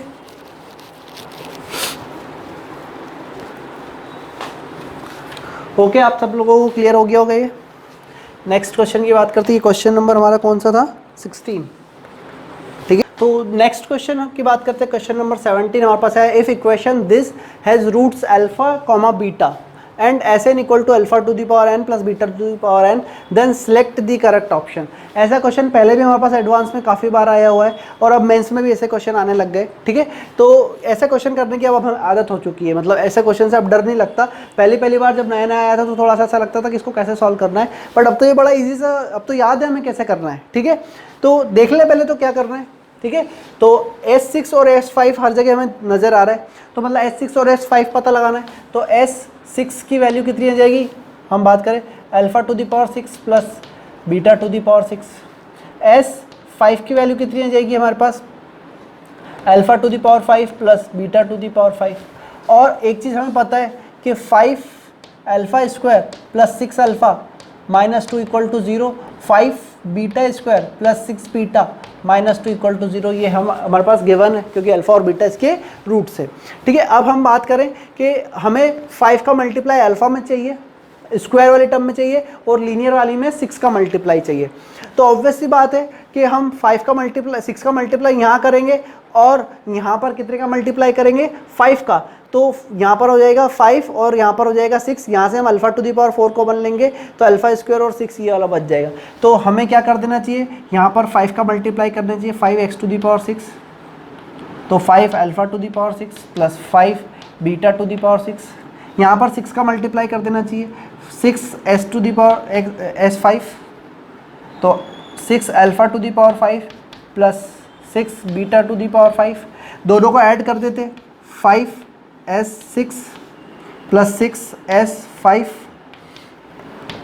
इन दोनों में से मैं यहाँ पर alpha to the power 4 common निकाल लेता हूँ, कितना बचेगा 5 अल्फ़ा स्क्वायर प्लस अल्फ़ा। इन दोनों में से मैं बीटा स्क्वायर कॉमन निकाल लेता हूँ, कितना बचेगा 5 बीटा स्क्वायर 6 अल्फ़ा 6 बीटा। और हमें पता है इसकी वैल्यू कितनी है 2, इसकी वैल्यू भी कितनी है 2, तो हमारे पास आएगा 2 common alpha to the power 4 plus beta to the power 4, और alpha to the power 4 beta to the power 4 कितना हो जाएगा s4। तो हमें समझ में आ रहा है कि 5s6 plus 6s5 equal 2s4 आएगा, ये ऑप्शन करेक्ट है, ठीक है। तो बड़े इजीली हम जज कर सकते हैं कि 5 का मल्टीप्लाई कहाँ करना है, 6 का मल्टीप्लाई करना है, चारों ऑप्शन चेक करने की भी ज़रूरत नहीं होगी, ओके। तो नेक्स्ट क्वेश्चन नंबर 18 हमारे पास है the sum of 3 consecutive positive term of GP is S. क्या बोला है, जीपी की फर्स्ट 3 कंसेक्यूटिव पॉजिटिव टर्म का जो सम है ना, वो कितना है एस, कैपिटल एस से डिनोट कर रहे हैं, एंड प्रोडक्ट इज 27, उसका प्रोडक्ट 27 गिवन है। Then minimum value of S, S की मिनिमम वैल्यू बतानी है, ठीक है। ये जीपी से क्वेश्चन है, मतलब सीक्वेंस एंड प्रोग्रेशन से है ना, ऑब्वियसली बात है। मैंने आपको पहले बताया था सीक्वेंस एंड प्रोग्रेशन से हमारे पास 3 क्वेश्चंस आए हैं, है ना, बड़ा वेटेज है 12 नंबर, तो सिर्फ सीक्वेंस एंड प्रोग्रेशन नहीं दे दिए, ठीक है। तो अब हम बात करें यहाँ पर प्रोडक्ट गिवन है, क्या गिवन है हमारे पास प्रोडक्ट, टर्म्स का क्या गिवन है हमारे पास यहाँ पर प्रोडक्ट गिवन है, प्रोडक्ट ऑफ टर्म इज 20। तो जब भी प्रोडक्ट गिवन हो 3 टर्म्स हो तो टर्म क्या कंसिडर करेंगे a अपॉन r, a और a r, ठीक है। तो हमारे पास यहाँ से क्या पता चल गया कि a क्यूब इक्वल टू कितना है 27, this implies a equal to 3 क्योंकि पॉजिटिव बोला हुआ है, ठीक है। फिर नेक्स्ट बात करते हैं सम की, a upon r plus a r equal to हमारे पास कितना गिवन है s, और हमें क्या पता लगाना है मिनिमम वैल्यू ऑफ s की मिनिमम वैल्यू पता लगाना है। तो s इक्वल टू 3 कॉमन आ गया, ठीक है, यहाँ से 3 कॉमन आ गया तो हमारे पास बचा 1 अपॉन r प्लस 3, ठीक है। और हमें पता है r पॉजिटिव है क्योंकि हमको टर्म्स पॉजिटिव बोला है, 3 कंसेक्यूटिव पॉजिटिव टर्म, तो यहाँ पर हम लगा सकते हैं m greater than G M. r 1 upon r plus r की मिनिमम वैल्यू कितनी होती है 2, 1 upon r plus r greater than equal to 2, ठीक है, याद है सभी को, व्हेन r पॉजिटिव, ठीक है। या फिर एम जी एम लगाकर देख लो, this plus this divide by 2 greater than equal to 1, तो 2 उधर चले जाएगा, तो 3 इंटू 2 प्लस 3, कितना आंसर आ गया 9, ठीक है। तो 9 इज करेक्ट आंसर, बड़ा सिंपल क्वेश्चन है, देखो प्रोग्रेशन से आया हुआ है, ओके। तो क्वेश्चन नंबर 19 हमारे पास क्या गिवन है, if a b c are arithmetic mean between 2 numbers such that a plus b plus c equal to 15 and p q r harmonic mean between same number, उन्हीं number के बीच में ये क्या है हार्मोनिक मीन है, and 1 upon p 1 upon q 1 upon r equal to 5/3, then numbers are, तब हमें क्या फाइंड करना है नंबर्स फाइंड करना है। ये भी सीक्वेंस एंड प्रोग्रेशन का, देखो सीक्वेंस एंड प्रोग्रेशन तो 3 क्वेश्चंस हो गए हमारे पास। तो हम लेट कर लेते हैं कोई भी 2 नंबर्स, जिनके बीच में हमने लेट करना है। तो कैपिटल ए और कैपिटल बी में कंसिडर कर लेता हूँ दो नंबर जिनके बीच में हमने 3 अर्थमेटिक मीन इंसर्ट कर दिए। तो ये आर इन ए पी हो गए, क्लियर है। और यहाँ पर हमारे पास a प्लस बी प्लस सी कितना गिवन है, अगर ये अर्थमेटिक मीन है तो हमें पता है कि a plus B extreme term plus second last twice of middle, ये होगा, ऐसा होगा, ठीक है। तो हमें समझ में आ गया कि a प्लस सी, ये तो पता ही है तीनों AP में, तो a plus c plus b equal to 3b लिख सकता हूँ। 2b equal to a plus c, तो a plus b plus c equal to 3b। a plus b plus c की वैल्यू हमारे पास कितनी गिवन है 15, this implies b equal to 5, b की वैल्यू हमारे पास कितनी आ गई 5 आ गई, क्लियर है। तो a प्लस बी, यहाँ से हमारे पास a प्लस बी की वैल्यू कितनी आ गई उसकी बात करें 10, a प्लस बी की वैल्यू 10 हो गई, क्लियर है। फिर नेक्स्ट हमको गिवन है क्वेश्चन में कि a p q r b are in H P, हमें हार्मोनिक मीन इंसर्ट किया है, आर इन एच पी, ये 3 हार्मोनिक मीन्स इंसर्ट कर दिए। और हमें पता है कि हम हार्मोनिक मीन को तो अर्थमेटिक बनाकर ही सॉल्व करते, तो 1 upon a, 1 upon p, 1 upon q, 1 upon r, 1 upon b, are in A P हो जाएगा, क्लियर है। और वापस से हम ऐसा बोल सकते हैं कि यहाँ पर हमें 1 upon p plus 1 upon q plus 1 upon r, ये सब AP में है ना, तो ये तीनों टर्म का सम कितना गिवन है 5/3 इक्वल टू, वापस सिमिलरली ये मिडिल टर्म थी 3 टाइम्स ऑफ क्यू हो रही, तो इसको भी हम 3 टाइम्स ऑफ क्यू बोल सकते हैं। दिस एम्प्लाइज कितना आ जाएगा हमारे पास क्यू इक्वल टू 9/5, क्लियर है। Twice of middle equal to sum of this, दोनों तरफ 1 अपॉन क्यू ऐड कर दिया, तो हमने बोला 3 अपॉन क्यू इक्वल टू 5/3, ठीक है। क्यू की वैल्यू सेम इसी तरह, यही प्रोसेस मैंने यहाँ पर अप्लाई की। तो क्यू इक्वल टू कितना आ गया मेरे पास क्यू इक्वल टू हमारे पास आ गया 9/5, क्यू इक्वल टू 9/5 आ गया। हमें पता है कि फर्स्ट और लास्ट का सम सेम होता है, तो 1 upon a plus 1 upon b equal to, इन दोनों का सम 2 अपॉन क्यू के इक्वल ही होगा। तो a plus b upon a b equal to कितना हो जाएगा 2 अपॉन क्यू, क्यू कितना है 9/5, ठीक है। a प्लस बी की वैल्यू कितनी है 10, तो 10 upon a b equal to 10/9, 10 से 10 कैंसिल, a इंटू बी की वैल्यू कितनी आ गई 9। तो हम क्या बोल रहे हैं, सम 10 आ रहा है और प्रोडक्ट कितना आ रहा है 9 आ रहा है, और हमें ABCR नंबर्स सच दैट, ठीक है, और कुछ तो हमें यहाँ पर बोला नहीं है, ठीक है। तो यहाँ से ऑप्शन देखे जा सकते हैं कि a की वैल्यू अगर हम सॉल्व करें इसको कि सम हमें कितना पता है 10 पता है और प्रोडक्ट कितना पता है 9 पता है, तो a की वैल्यू कितनी आ गई हमारे पास, सपोज करें 1, और b की वैल्यू कितनी आ गई 9, और a की वैल्यू या तो 9 आ गई, तो b की वैल्यू क्या आ गई 1। ऑप्शन देख के पता चल जाएगा, मतलब ऑप्शन में 1,9 होगा तो उसको टिक कर देंगे, 9,1 होगा तो उसको भी टिक कर देंगे, ठीक है। तो ऑप्शन देखकर सॉल्व हो जाएगा ये, ठीक है। और यहाँ पर ऑप्शन किस तरह के हैं उसकी बात कर लेते हैं। यस, ऑप्शन में 9,1 है, तो 9,1 हमारा आंसर हो जाएगा। यहाँ पर ऐसा तो कुछ बोला नहीं हमको कि a ग्रेटर देन b या b greater than increasing decreasing, ऐसा कुछ भी नहीं बोला, तो दोनों ही ऑप्शन करेक्ट हो सकते हैं। ऑप्शन में दोनों तो भी आप एक टिक कर देना, कोई दिक्कत नहीं, आपको 4 मार्क्स मिलेंगे, ठीक है। उससे कोई फर्क नहीं पड़ता कि ऑप्शन कितने करेक्ट है, आपका एक भी करेक्ट आ जाए आप टिक कराओ। तो नेक्स्ट क्वेश्चन की बात करें, if a line this touching the circle then the value of k, circle का क्वेश्चन हो गया, ऑब्वियस सी बात है, कोऑर्डिनेट ज्योमेट्री। किसका क्वेश्चन हो गया, सर्कल का, कोऑर्डिनेट ज्योमेट्री का क्वेश्चन हो गया। तो अगर लाइन सर्कल को टच कर रही है तो ऑब्वियस सी बात है सेंटर से perpendicular distance equal to radius, तो इसका सेंटर कितना है, सर्कल जो गिवन है उसका सेंटर है 2,1,2, रेडियस पता लगा लेते हैं, under the root 1 + 4 minus constant term, 4 से 4 कैंसिल, रेडियस 1 हो गई, r की वैल्यू 1, लाइन हमारे पास 3x + 4y minus k equal to 0 given है, तो modulus of 3 + 8 - k upon 5 equal to 1, तो यहाँ पे हो जाएगा 11 - k इक्वल टू ±5, k की वैल्यू हमारे पास आ जाएगी 16 और 6, 2 वैल्यूज़, k की 2 वैल्यूज़ पॉसिबल है। बड़ा ही सिंपल और बड़ा सा बेकार सा क्वेश्चन, मतलब जिसने सर्कल नहीं भी पढ़ा होगा उसको पता होगी ये बात और क्वेश्चन करके रह जाएगा, ठीक है। तो ऐसे क्वेश्चन भी आते, मतलब आपको क्वेश्चन निकालना आना चाहिए, जो पेपर आया है उसमें से क्वेश्चन निकालना आना चाहिए। आपने अभी तक देखे इतने क्वेश्चन, इसमें से मतलब 10 से ज़्यादा क्वेश्चन तो ऐसे हैं जो डायरेक्ट ही सॉल्व हो रहे हैं, मतलब कुछ भी ऐसा कुछ सिंपल नहीं। प्रोग्रेशन के 3 क्वेश्चन आए, उसमें से 2 बड़े सिंपल क्वेश्चन थे, एक ये थोड़ा सा लेंथी था, पर ये भी सॉल्व कर बड़ी आसानी से आ जाता है। इससे अच्छे अच्छे क्वेश्चन हमने किए हुए हैं और ऐसे भी काफ़ी क्वेश्चन हमने किए हैं, ठीक है। तो ऐसा कुछ क्वेश्चन जनरली आता नहीं, तो 10 क्वेश्चन तो ऐसे बड़े आराम से निकाले जा सकते हैं कि जिससे आप यूँ ही सॉल्व कर दोगे, ठीक है। फिर बचे हुए सॉल्व करना, इसलिए मैंने आपको पेपर देने से पहले ये चीज़ बताई थी कि आप पहले इजी क्वेश्चन पर फोकस करें, ठीक है, ताकि आप इस तरह के क्वेश्चंस कर पाए। और 20 नंबर पे क्वेश्चन है भैया, नहीं पहुंचे तो रह जाएगा नहीं।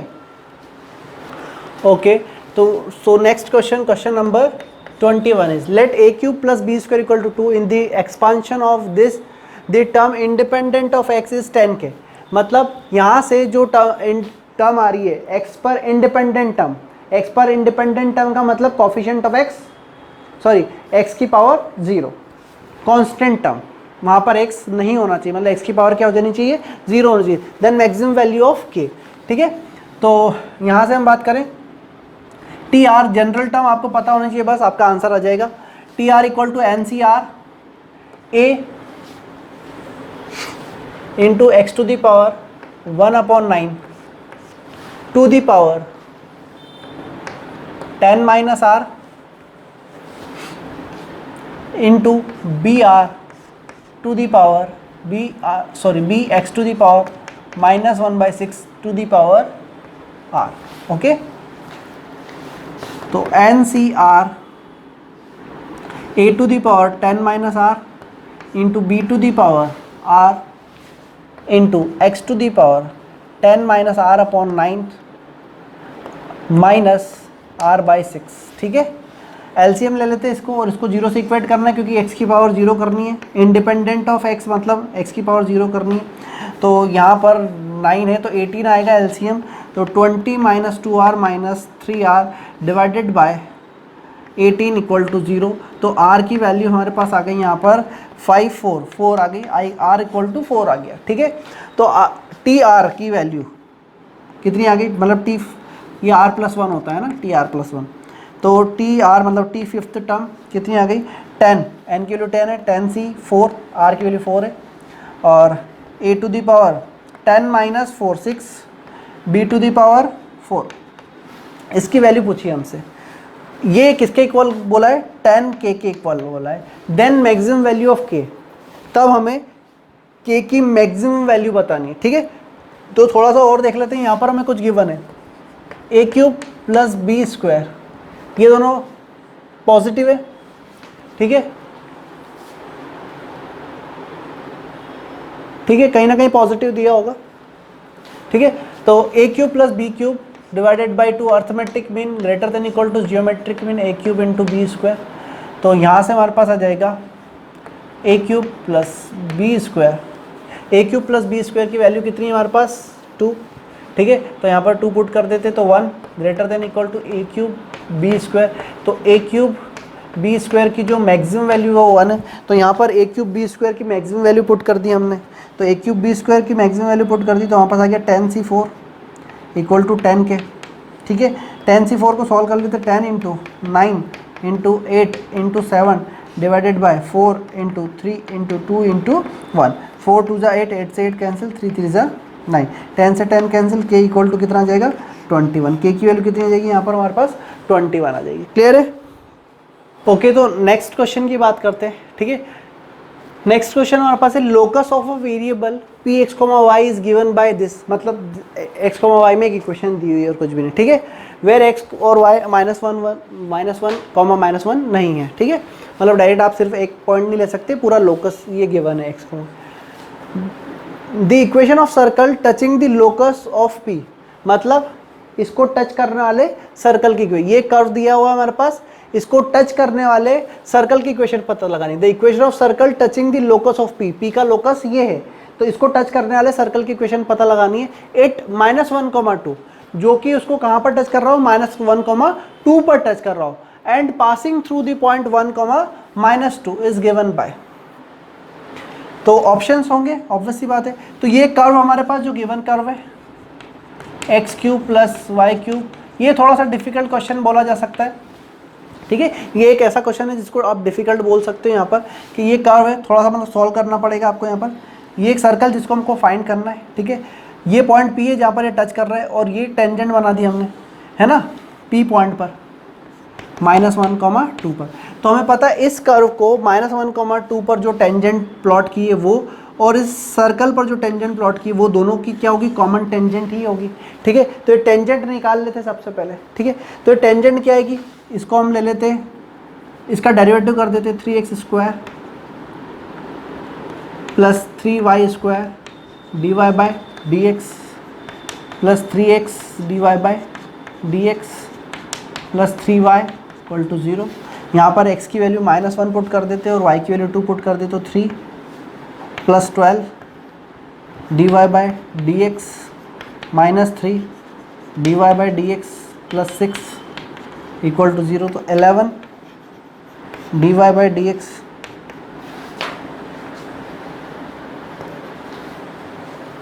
-1, 2 प्लस 3, सॉरी यहाँ पर भी 3 आएगा, तो ये कितना हो जाएगा, 12 - 3 9 = -9, ठीक है। तो dy/dx की वैल्यू कितनी आ जाएगी हमारे पास, -1। स्लोप, इस लाइन का स्लोप -1 आ गया, स्लोप आ गया तो लाइन आ जाएगी, ठीक है। तो L की इक्वेशन लगाते हैं, L = 0 निकालते, तो L = 0 कितना आएगा हमारे पास, पॉइंट -1 है, तो y - 2 = -1 x + 1। तो L की जो इक्वेशन हो जाएगी वो हो जाएगी y + x -1, इधर आके +1 हो जाएगी, तो -1 = 0, ठीक है। अब ये लाइन आ गई और एक पॉइंट है, तो हम वो वाला कॉन्सेप्ट लगाएंगे कि एक लाइन और ये जो पॉइंट है इसको पॉइंट सर्कल बनाकर, पॉइंट सर्कल के इंटरसेक्शन से पास होने वाले सर्कल की इक्वेशन, मतलब फैमिली ऑफ लाइन लगेगा, जिसमें सर्कल तो कौन होगा, ये पॉइंट सर्कल होगा S x - -+1 whole square plus y - 2 whole square = 0, जिसकी रेडियस 0, पॉइंट सर्कल, मतलब इस सर्कल, ये पॉइंट सर्कल और इस लाइन, ये वाली लाइन के इंटरसेक्शन से पास होने वाले सर्कल की इक्वेशन। तो S + λL = 0 लगा देंगे, तो S कितना हो जाएगा, x + 1 whole square plus y - 2 whole square plus lambda times L की वैल्यू हो गई y + x -1 = passing through the point 1, -2, यहाँ पर 1, -2 पुट कर दो, तो कितना आ जाएगा हमारे पास, 4 + 16 प्लस लैम्डा 1, -2, तो 1 - 2, तो -2 = 0। तो हमारे पास लैम्डा की वैल्यू कितनी आ जाएगी, 10। लैम्डा की वैल्यू 10 वापस यहाँ पुट कर देते, तो हमारे पास आंसर हो गया x² + y² प्लस 2x, और लैम्डा की वैल्यू 10 हो गई, तो 12x -4 + 10 + 6x, और 1 + 4 5 5 - 10 -5 = 0, ऐसा कुछ ऑप्शन होगा, ठीक है। अब जितना डेटा है उसके अकॉर्डिंग ये आंसर आ रहा है, ठीक है। हो सकता है आंसर अलग भी हो जाए, ठीक है, बट सॉल्व ऐसे होगा ये क्वेश्चन, ठीक है, ओके। ये क्वेश्चन बेसिकली हम बोल सकते हैं सर्कल का क्वेश्चन ज़्यादा है ये, बट AOD भी मिक्स है, सर्कल AOD मिक्स है, ये क्लियर है, दोनों ही हैं इसमें, दोनों ही लग रहे हैं, ओके। तो जो नेक्स्ट क्वेश्चन है वो वेक्टर से आया हुआ है, एक vector, B vector, C vector, 3 unit vectors, ठीक है, यूनिट वेक्टर्स है, ठीक है, और ये स्क्वायर वगैरह हमारे पास गिवन है और उसी फॉर्मेट में कुछ पूछा हुआ है, ठीक है। तो अगर आप 11th क्लास में और आपने फिजिक्स में भी थोड़ा बहुत वेक्टर पढ़ लिया है तो भी इसका आंसर कर दोगे आप, ठीक है। बाकी मैंने जब वेक्टर पढ़ाया था जिन बच्चों को, उनको तो मैंने बहुत कुछ बताया है, इससे ज़्यादा ही बताया है, ठीक है। तो ये बड़ा इजी क्वेश्चन हुआ, इसको हम होल स्क्वायर ओपन कर दे तो ये हो जाएगा हमारे पास mod A² plus mod B vector square, इसको सॉल्व कर रहे हैं ना, -2 A vector dot B vector plus mod A² plus mod C² -2 A vector dot C vector = 8। ये सभी यूनिट वेक्टर, तो 1 1 1 1 4 हो गया, ठीक है। तो यहाँ पर से हमारे पास आ गया -2 common, A vector dot B vector plus A vector dot C vector = 4 minus हो गया, तो उधर 4 बचा, 2 उधर ड्रॉप हो गया, तो A vector dot B vector plus A vector dot C vector = -2 आ गया, यहाँ से इसका भी होल स्क्वायर ओपन कर दें, तो mod a square plus 4 mod b square plus 2 2 जा 4 4 a vector dot b vector mod a square plus 4 mod c square plus 4 a vector dot c vector. तो ये 4 प्लस 1 5, क्योंकि यूनिट वेक्टर सबके लिए 1 हो जाएगी, 5 5 10 प्लस सभी में से 4 कॉमन आ गया, a vector dot b vector plus a vector dot c vector. इसकी वैल्यू कितनी है हमारे पास -2, तो 10 प्लस 4 इंटू 2 -8, तो इसका आंसर 2 हो जाएगा। ठीक।